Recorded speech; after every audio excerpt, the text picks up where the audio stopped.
Welcome to A Moment with Modern Mentors.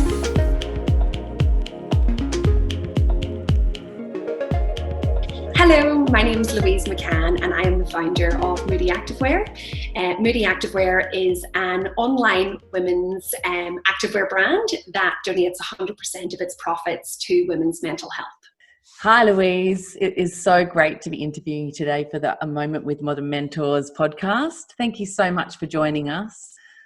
I wanted to ask you a few questions about Moody Activewear. We've been working together for the last month, I'd say, by now, and we are absolutely in love with the brand and so passionate about what you're doing. Could you tell us a little bit about Moody Activewear and what made you come up with the idea?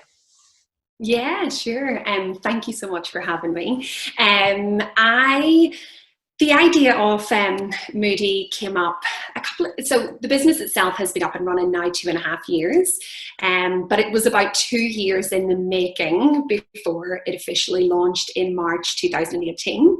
And really it was, I was heading away for a weekend. I was looking for some leggings to head off, and I was just having a look online and I was thinking, wow, like I really liked really high quality leggings. There was a couple of brands that I favoured and I'd purchased from them before. I knew the quality was great, but on this particular weekend, this week that I was looking to buy them, I just couldn't get my head around the cost. And I guess I'd become more familiar with some social enterprise brands here that I really loved. And for some reason, I just couldn't bring myself to make the purchase that week. I thought these leggings are, super overpriced, and they're not really doing anything in terms of like giving back. And so I was searching for a leggings brand that did have a give back element. Couldn't find one. Went away for the weekend with my friends. And when we were, sitting having a couple of wines, I was like, I cannot find a brand. Do any of you guys know one? And they were like, no. And then, we continued to have a few more wines. And then it was like, you know what? I just can't believe I could not let it go. And so I guess it was one of those, when you're looking for something and you can't find it, you kind of have to create it yourself moments. And yeah, so that weekend my friends were like, okay, so stop going on about it and just you create it. And I was like, okay, I will. And then I couldn't go back. That was it. And that started that kicked off the idea. And then from there, I just couldn't let it go. I was a bit of a dog with a bone. I just wanted to pursue it. And I love this word, social enterprise. It's where have you heard this before? Had you already been across the word social enterprise and the concept of it? I fell in love with the brand. So I've been in Melbourne almost 12 years now, but when I came across the brand Thank You and another toilet roll company Who Gives a Crap, both of those just blew me away, that they were brands that could sell a product in, particularly Thank You, in the supermarkets here, but have such a significant give back element. I also worked for a burger chain here for over 5 years called Grilled Burgers, and they had their little local matters. And I love that businesses were sort of looking for ways to give back to either their local communities or nationally. And so I whenever I started kind of researching what was that business model, that's when I sort of realized that social enterprise was a business that runs like a business, but has this give back element. And that really appealed to me because I kind of wasn't interested in like starting a business for just the sake of starting a business. Like it really resonated with me to do something that had, let's say that give back, that's something to help someone that needs it more. So, that's incredible. Where that came from. Yeah, I mean, Thank You is such an amazing example. It's something that people are using day in, day out, obviously, especially at the moment, and giving back. And this is just something I think that really appealed to us when we found out about Moody Activewear, is that, that, as you say, it's a very high-end, expensive market, the leggings and the activewear market. But you're right, absolutely none of them are doing this already. Why do you think that is, and how do you think you were able to enter this very cluttered market with this business model? And talk us through that kind of opportunity for you. So to be honest, I couldn't give it much thought. I knew what I needed was an incredible product, first and foremost, because I think most, especially I'm a registered charity, and it's there's a couple of things that Moody is called a not-for-profit, social enterprise, charity, whatever it might be.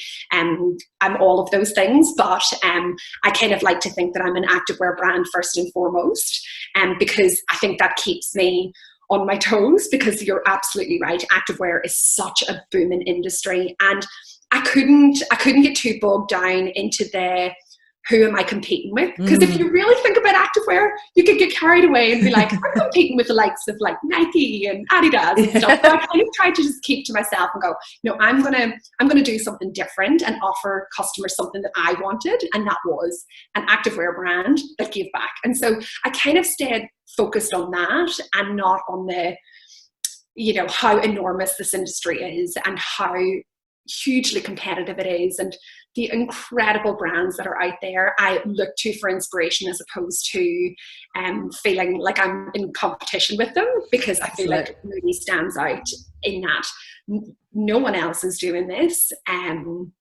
I guess they don't have to, because activewear is a product that's really in demand, and they can make a really big profit margin on it and become very rich. So,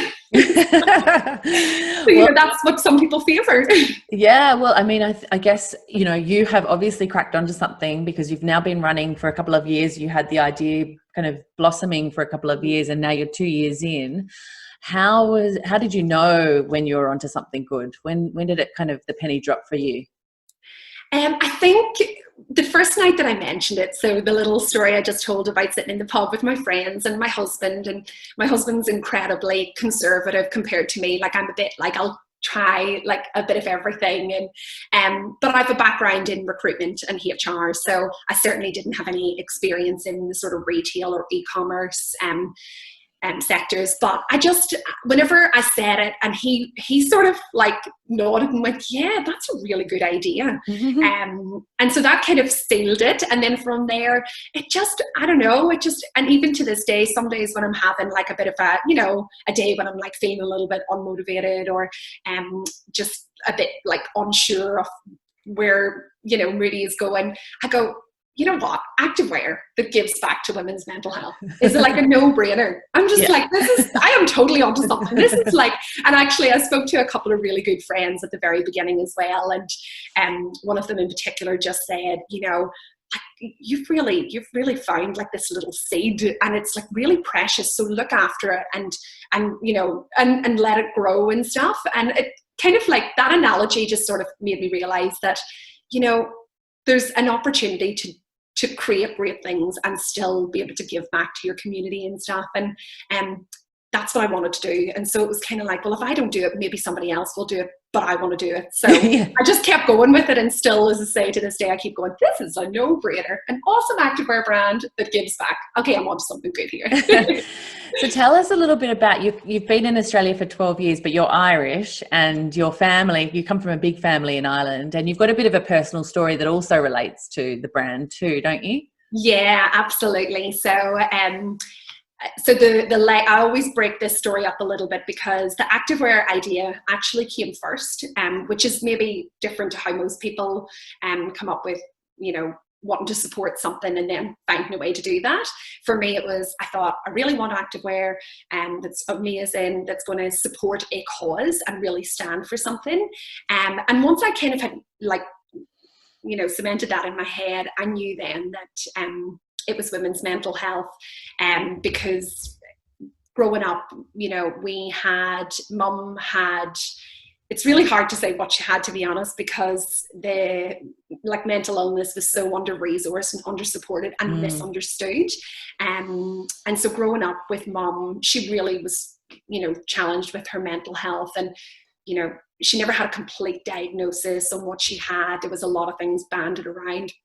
And growing up, it was really challenging for us, because we didn't understand what mum was going through, and we didn't know where to get help. You kind of went to your GP, and the GP was like, try this medication and try this. And, he meant well, but I think it was just a really clear indication of how misunderstood and under-resourced mental health Yeah, and the mental health sector was, and that was sort of like when I was a teenager, and I'm well into my 30s now, and I still feel like, yes, mental health's getting spoken about so much more, but there's just so much opportunity, and particularly for women.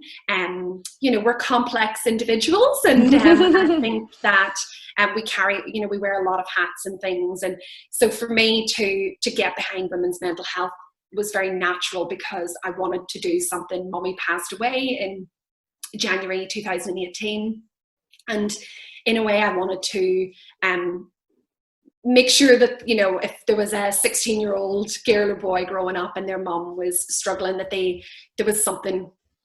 was a resource for them to call, or at least information and stuff. So that was it was an easy decision to support women's mental health. And obviously here in Australia, there's some incredible organizations doing incredible work. So, well, tell us a little bit about that. I've seen that you're supporting the Royal Women's, Glow and Panda. What are these organizations? Why have you chosen them to support? So the Royal Women's was one that I had done a bit of research on, and how specialised it was. And obviously the Royal Women's do incredible work across that entire their entire hospital and everything that they do there.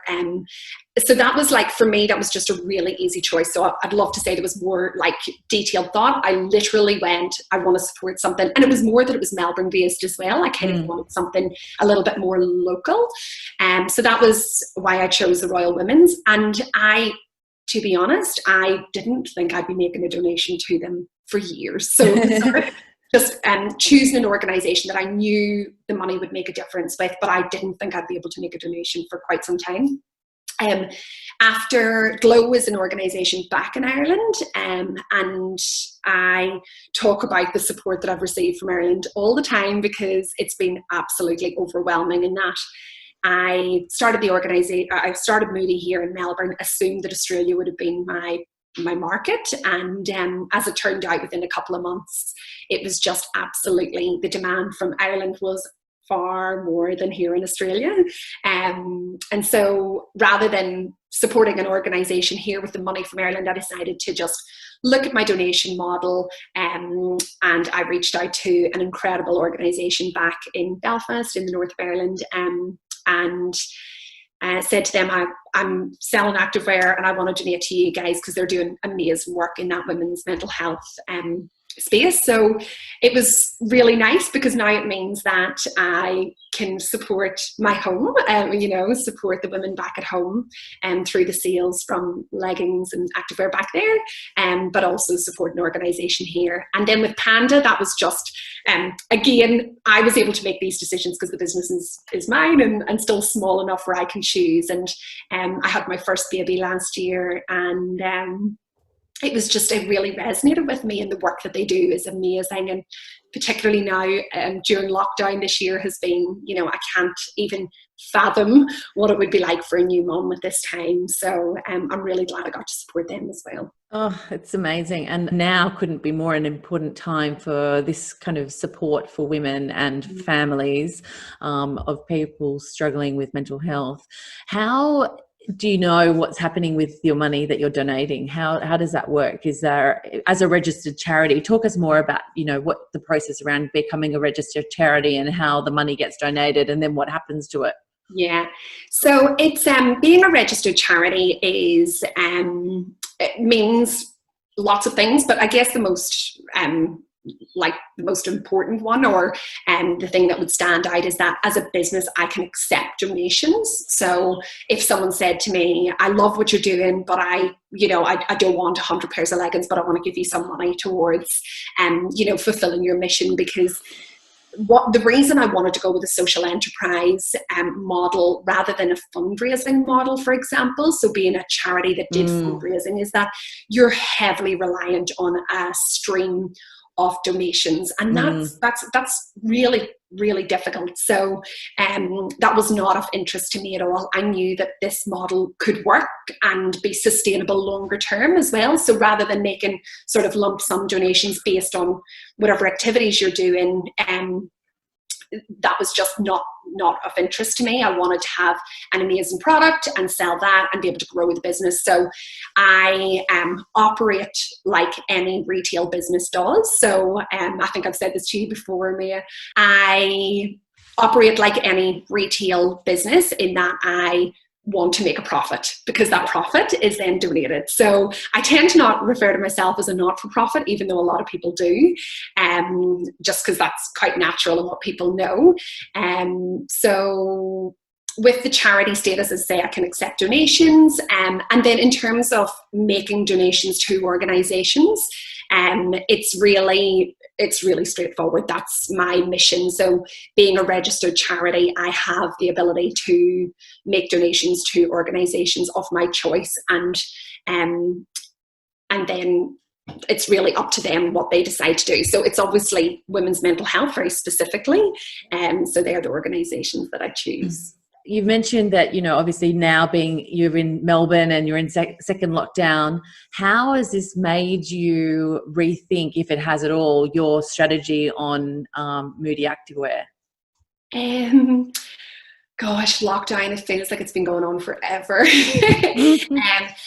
it's been, it hasn't made me change my strategy. If anything, it's just reconfirmed the need for more businesses like this. So lockdown 1.0 was a particularly good time for Moody. And I think that was because people were doing their working out from home, so they wanted activewear. There was a bit of a novelty around that, and a bit of a novelty around, for a lot of people, working from home. So you didn't, all of a sudden, you didn't have to, get corporate for work or whatever. You could wear your activewear all day long, and instead of your pajamas and stuff. So I had a couple of really great months, and that sort of made me realize that there's definitely a demand for Moody and what it does. And in terms of, I guess, the strategy for Moody moving forward, it hasn't changed. I mean, I knew when I started out what I wanted. I think the only thing that I know and that is taking longer to sort of come to fruition is that when I started Moody, I was really adamant that I wanted to support. So I've done it already in Ireland. So I've got, with the sales that I make in Ireland, I donate to an organisation there in Australia. And I think in time, I want it to be wherever you as a customer purchase, that you can support an organisation in your local community or your city, or, so that's my kind of... Almost that you can choose where you support as part of a customer journey. Yeah. Oh, amazing. So I would love that. So, if and when is, just is kind of global, and you're in the Middle East, for example, that there'd be an organisation there that you can support rather than your money coming back to Australia or going to Ireland and so on. So that's kind of like, but again, that's been the dream since day one, I guess. So there hasn't been a huge shift in my strategy. I think I've just learned that in order for me to get the business to where I want it to go, I've had to call in a little bit more help. I've been doing everything myself, which is why obviously I engage with you guys. And it's just the realization that as one person, you can only get the business so far. And then you need to start asking for help. You've done an awful lot on your own, to get to this point. How have you got here? Like, what do you think has propelled you personally to this point? Like, what inside you? Obviously, you've got your personal connection, but what personal attributes do you think it is that have managed to get you to this point? Oh, wow. That's a good question, actually, because I've never really thought about, I spend more time thinking about all the things that I can't do and the things that I have done, which is so typical, really, isn't it? I think I'm motivated by the fact that I know I'm onto something good. I think it's, as I said, if I was just going in to be another activewear brand, I probably wouldn't have pushed through to this point. The competition's too fierce, and the products are just, there's brands that are just dropping ranges weekly, and I can't keep up with that. I've got a very basic, product range right now. And so I think it's just I don't know, there's just the desire, I guess, knowing that I'm onto something really good, and knowing that the consumers are just so much more aware of what they're buying now, and that's only going to become, you know, even more prevalent as the years go on. Like my nieces that are, you know, in their early teens now are really looking for more purposeful brands, you know. When I was growing up, it was like if you could go to Topshop and buy something, it was like, but now it's like they're looking for things that are more sustainable and that are, you know, like that have that give back element. So, which is really, again, I feel like I've came almost a little bit early to this sort of social enterprise party, because I do feel like it's the future. There's an opportunity for every business to do some good with the money that they're making, the product that they're developing, and what they can do, you know, like from a completely holistic view across their supply chain as well. So yeah, I think that's really loosely answered your question, but I think as well, I really want, I think I didn't realize this when I was younger, but I've wanted to be a business owner. I was going to ask you. Yeah, and I can't say I was like that lemonade stand type of kid at all. You know, I grew up in like rural Ireland, so it was very we were outside a lot and just, you know, playing with my brothers. You've got a lot of brothers and sisters though, right? I do, 4 brothers and 1 sister. Where do you come in the pecking order? I'm second youngest. Right. So you'd seen a lot from your older siblings, maybe. Yeah, and you know, like my brothers have had their own businesses and things, and my dad is like a site manager, a foreman in construction, and always has been. So I think I've always had that kind of desire to be in like management, and that was kind of my aspirations throughout my 20s. I really wanted to be successful in my career, and then I guess I was exposed to business where it was just running for profit, and I couldn't get my head around why some people would make themselves so miserable for money. Like it was actually like a bit of a rude awakening. I was like, why would people put themselves through this like heartache for just money, for shareholders and things like that? It kind of it was not for me. I was like, oh gosh, no. So yeah, and I'm driven by the fact that now I've got a 1-year-old son, and I'm able to run a business from home. And like, you know, I posted a little picture the other day on Instagram of him like getting involved with helping me pack and stuff, and I love that he'll grow up seeing me, you know, working and, you know, having my own business and stuff. And I suppose that's all factors as to why I keep pushing through even toughest days. It is, and I think you hit on that before when you were talking about young people with a cause. You know, really, they're not just going to accept a fashion brand that isn't sustainable, that is doing the wrong thing and covered in plastic. They want a real purpose for everything that they're purchasing, and I think you are absolutely early to the party here. It's fantastic. And I mean, you are also, as you said, hitting a you know, providing your son and the young people that are coming up, but you know, below you, with an inspiration for how businesses can operate in the future. And I love this term, social enterprise. Congratulations, you've done so well. Yeah, look, it is. I'm really, really proud of it. So, and I think as long as I continue to be proud of what Moody is doing, and sort of remain focused on where I want it to be and not steer away from that, I think that'll be, that'll make me really happy and make me feel like I'm really giving back and just making, this sounds really corny, but like making the world a tiny bit of a better place. And you know, like, sounds a bit corny, but yeah, I think it's a nice feeling to be running a business. Got some purpose. Yeah, it really does. What do you think along the way of this journey? What do you think has been the biggest lesson that you've learned so far? Yeah, I think for me, I have been too late to ask for help. Like, I think that's pretty common as well. With a lot of people who start a business, you kind of, and it's not about being in control. I've never been someone who's been really good at sort of that networking and things like that. And so I've kind of felt like, even though I've jumped into this like retail and e-commerce world, and I haven't known a lot and I've had to learn a lot myself, I probably should have asked for more help, you know, and asked for more, like gotten a little bit more expertise, and not just from people like yourselves, but actually just asking for more help from like family and friends and things like that. Are you quite an independent person? Yeah, I probably am, but I think as well with Moody, it's sometimes I feel it because it's a startup that you know, people don't really take it that seriously at times, which is really, which is really hard because I pour my heart and soul into it 24/7.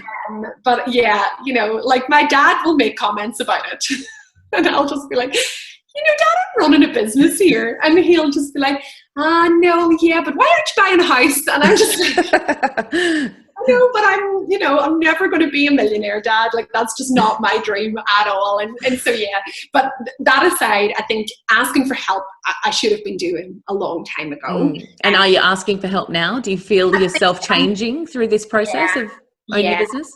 Yeah, and it's knowing that it's not, and it's difficult for every business to invest financially, because especially for me, any money that I take out of Moody to seek expertise is that's money that I'm not donating, and that's really hard. But at the same time, I've just had to learn. And I suppose it's been more so in the past sort of 4 to 6 months when I've seen the business grow a little bit and go, I'm not going to be able to do this all on my own. I actually need more help here. And you also, when you get like any startup, I think, when you get a little bit of momentum, if you don't run with that, then you lose the moment. And so I think momentum is key. I talk about it all the time because once you lose that momentum, it's really hard to get, you know, like it going again.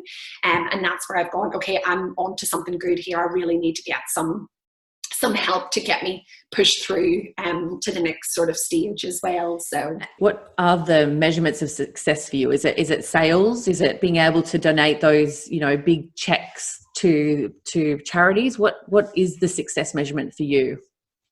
Look, it's probably, there's 2 parts to it as well in terms of like the business and what success looks like for it, and then personally how I feel about it. And like I said, I'm really proud of what I'm doing, and I'm really proud of the product that I have. I know it's incredible, and I know that yes, I'm going into a market that's very very saturated, but I also know I've not compromised on having an absolutely brilliant product to offer the customers that choose Moody over all those other brands. So I think remaining really proud of it is success to me, and seeing that small growth. It's small, you know, it's not monumental by any stretch of the imagination right now, but with every follow, with every like, with every purchase, it's, you know, getting me closer to where I want the business to be.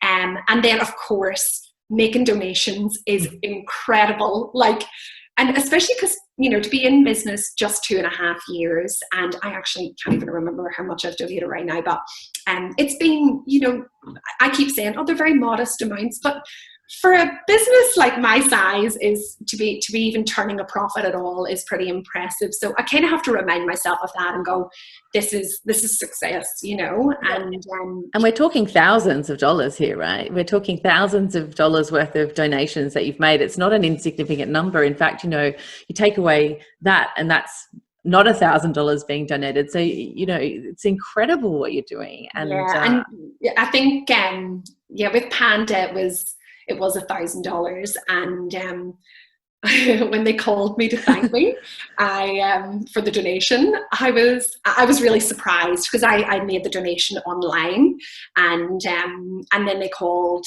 to say thank you so much. You know, that's an amazing amount, and you know, what can we do to support you to keep doing what you're doing and stuff. And like, it was really lovely because it was like, I kind of thought that they would get $1,000 donations all the time. And they were like, absolutely not, this is incredible. So yeah, that feels really nice. And yeah, of course that's success, because that's what my mission is, to donate to those organizations. You know, I'm only one part of, you know, an activewear brand that finds a way to get that money together and then donate it to the organizations that are doing the heavy lifting. So now, I'm telling you, I told you this before, but I'm, you know, party on top and I've got leggings on the bottom, and they are your leggings and they're amazing.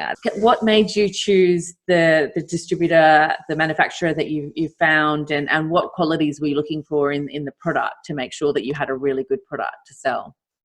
Well, as I said, I was really particular about my activewear, so I shopped from some of the best brands and most expensive brands, and I loved them. And their products are incredible. I have some leggings and sports bras and things that I purchased 10 years ago, and they're still going strong. So I knew that when I launched a product, it had to be as good a quality. And so when I went out to sourcing suppliers and sending off a couple of hundred emails to people to find a product that I guess ticks the boxes, I launched with probably a bit of a minimum viable product. And I don't have that product anymore, but it was great to get me started, because I think that's what happens. A lot of people in business is you're seeking something really perfect, and it can just take too long. And it had already taken me nearly 2 years to find that product. Did you design it? Did you design the style? Not really. It was sort of, because it was such a stock standard. It was a black 3/4 length legging. Yeah. But I got many samples, and this was the one in terms of quality, feel, one. And so I launched with that in March 2018. And so then I'm constantly contacted by other sort of activewear manufacturers, and one in particular dropped a couple of brand names that I knew were really good. So I was like, okay, send me a sample. And then that's how I ended up with this particular product, and the full length and the middies that You've got them on too, haven't you? Of course. I'm like, thank goodness I run an activewear brand, because I wear leggings all the time. So yeah, that was kind of the process. It's not glamorous at all, and it's but I'm thrilled with the product, and the quality is always really exceptional, which is all you can ask for. And whenever you're going into a market that you're competing heavily in. So absolutely. And do you have to kind of question the ethics of the production and things like that? Is that important to you? Yeah, so before I even started looking, I had a contact who I reached out to, who had been in this sort of manufacturing area here in Melbourne. He had been importing a lot from China, uniforms and things like that. So quite different, but he gave me some really, really hot tips on what countries to source from and what to be looking for. The country where you're sourcing from is really important, because as a charity, you certainly don't want to be selling a product and then it come to light that it's from something that's not very ethical. So there's things you can do, there's checks you can have, there's certificates and so on that they're required to have. So and luckily any of the manufacturers that I've worked with have all had those. So that provides a bit of comfort. Other than going to the actual factory in China, you kind of are hoping that it's all legitimate. So yeah. And I believe that coming down the line later this year, you've got a pop of colour coming into the range. Tell us about that.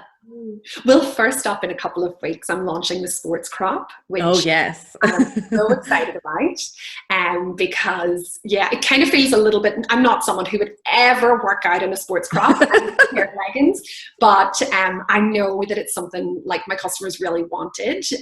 It's very cute now to have your kind of matching bra and leggings and stuff, and kind of completes the look.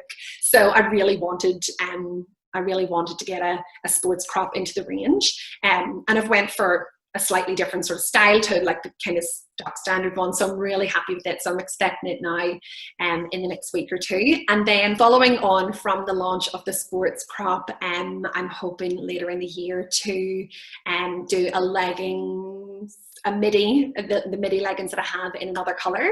And I'm just finalizing that. It's really difficult because there's so many colors to choose from and so many that are terrible. So I'm finalizing that, but hopefully sort of end of October, we'll have a little pop of colour at Moody, which will be so exciting. So exciting. Well, you've quickly touched on your audience. Tell us about your audience, because you've obviously got your Irish contingent, Australian contingent, mostly women, I'm assuming. Yes, absolutely. Although I do get a couple of requests from men to do a range, and I'm like, oh, maybe down the track or something, but it's so not right now. But yeah, I guess the Moody customer is someone who I think there's probably two. There's the customer who sees the cause and really wants to support women's mental health, and then there's the others that have heard about the Moody product and heard that it's great, and then try it and then go, wow, it's amazing that it's got this cause as well. So they're very loyal, though, I have to say, and I try to go sort of above and beyond in terms of the customer experience as well, because I have the ability to do that. You know, I'm small enough right now that any emails that come through, I can get back to people really quickly. And again, it all matters. You know, the experience from not just from placing your order, you know, through to having any inquiries about sizes and things like that, and then receiving the final product and being really thrilled with it. And if you're not thrilled with it, you know, hopefully I can find a solution. So, which is really nice. So.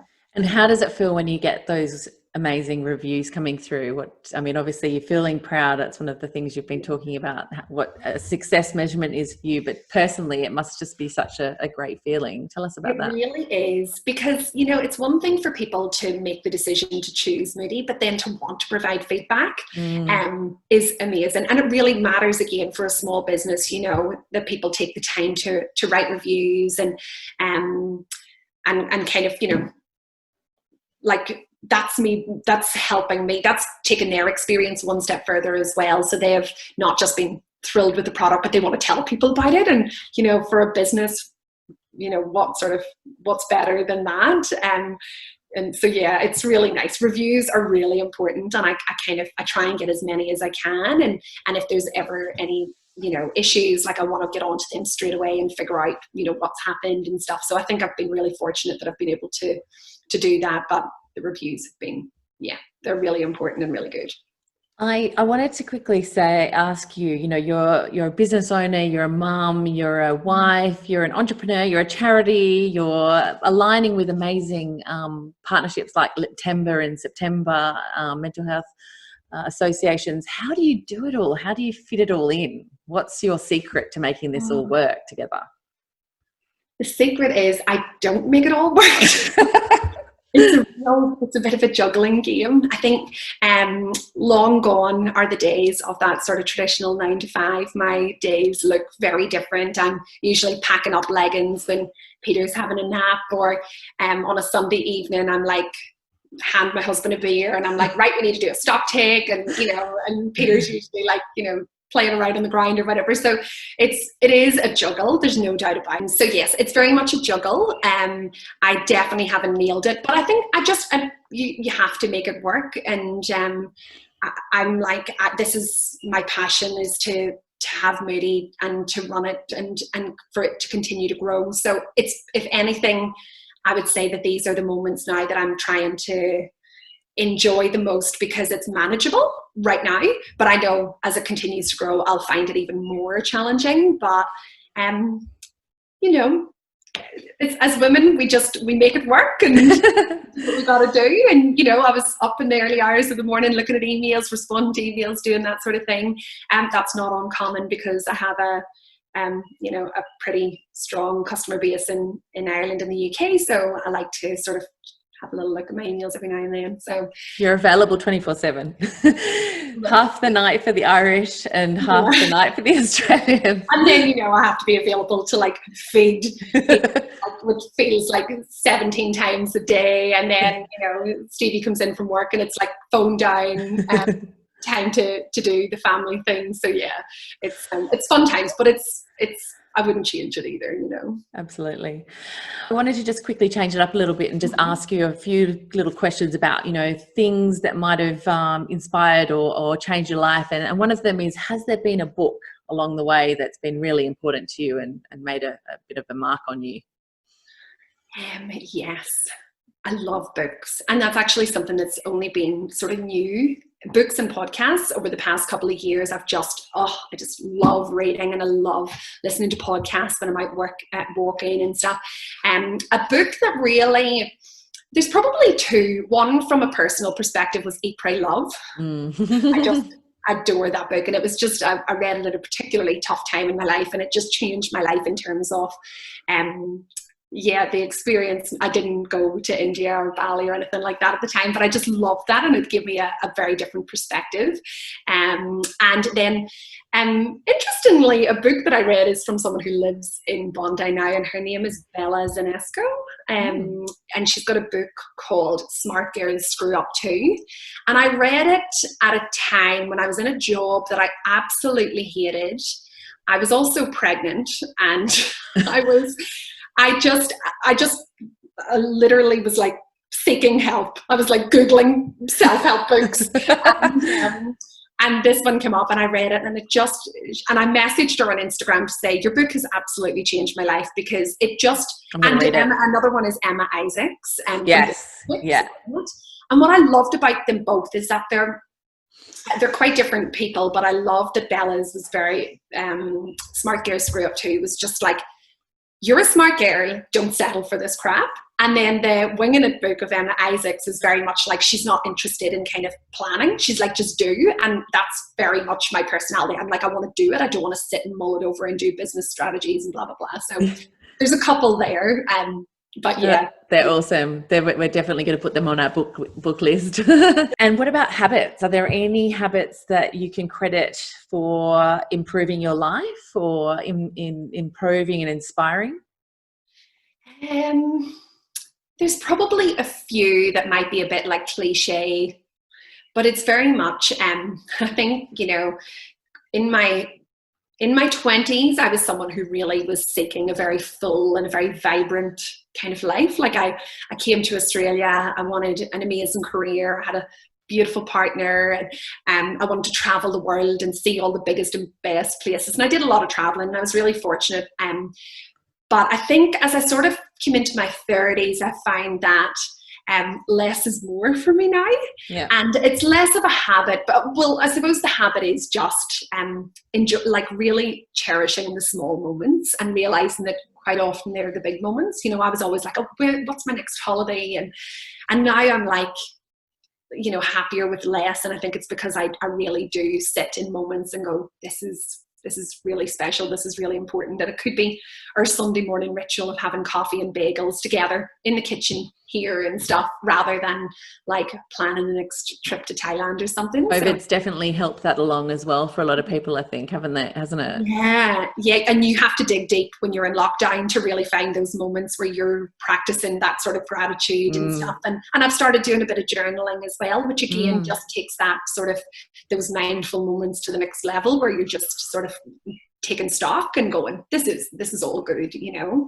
So I think, yeah, maybe you'd call it the practice of gratitude, maybe you'd call it mindfulness, I'm not sure. I for me, it's just acknowledging those small moments. That's brilliant. I agree. I think that those small moments just definitely have come to the surface a lot more when you're able to, you know, recognize that those big things have kind of gone away for the short term, like holidays and doing extravagant things, certainly. And if we go to the garage to change things up now, we'll do like a barbecue and sit in the garage instead of the house.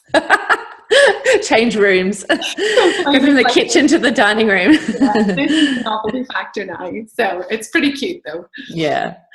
And how do you push forward when you are feeling a little bit overwhelmed or unmotivated? You mentioned before that you do have moments of feeling a little bit unmotivated or overwhelmed. Is there a particular technique, or is it something that you just kind of push through?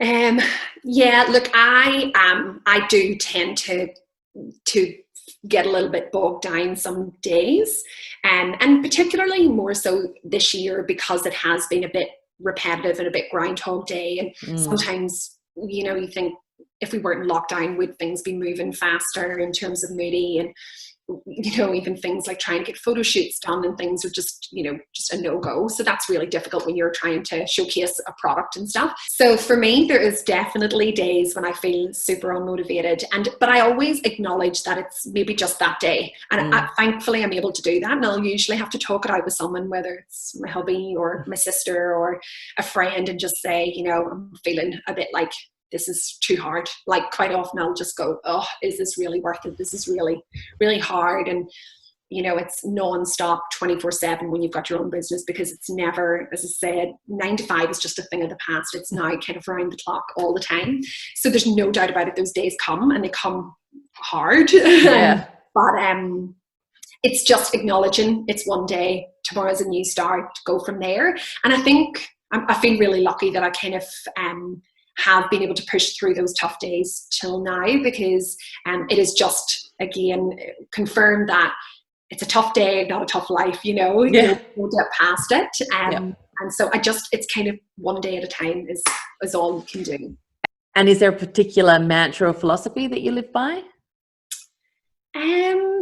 I wouldn't say it's necessarily a philosophy, or like, I think it's just, like in business, just be kind, do good things, be good to people, work with people you like, and in life, be around people you like that kind of lift you up, and just being kind. I think there's been a big sort of be kind movement, and it's definitely, particularly around social media and things like that, it's you don't always see that, but I think it's if you're doing things from a good place and your intentions are good, then that will benefit you more than being sort of angry and resentful of whatever it is in life that you don't have. So I don't know if that sounds a bit like preachy or whatever, but I think just being kind to yourself first and foremost, and then being kind to others is just, I think if that was like what you could, if everyone lived their life like that, how different a world it would be. So I think a lot of people are learning this right now, aren't they? About changing some of their kind of set behaviors. Yeah. So if you had a pedestal to stand on and to talk to the world and tell them, something, what would it be at this particular moment in time? Is there something that you feel kind of burning underneath you that is something, a desire to speak about or to share? Probably just echoing what I've just said about being kind. Like, kindness is just one of those, it's so easy to share with the world, and it doesn't have to be over the top and loud. It can be very discreet, and I think it's again, I don't want to sound like too much like on my high horse and like preachy, but I think it's just, everyone's got a story to tell. Everyone's got things going on that you will never know about. And I think that's the thing, particularly with mental illness as well, is that quite often we'll cover it up, or it'll not be discussed because it's a bit taboo or whatever it might be. But, if you were able to talk about it, knowing that there'd be kindness returned, how different a world it would be. So, I think that would be it. Just in a nutshell, just be kind to yourself first and foremost, and give yourself permission to experience and feel whatever it is, and then whenever you talk to someone or you share your experience or your challenges, that that person will be kind in return. So that's probably what I'd say. And then buy some Moody leggings.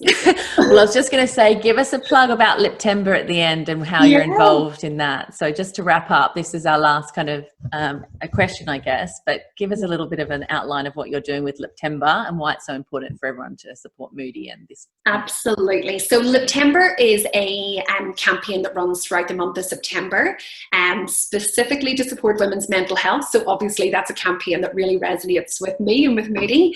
And I reached out to Liptember and said, like, what can I do to get behind you guys to really support this?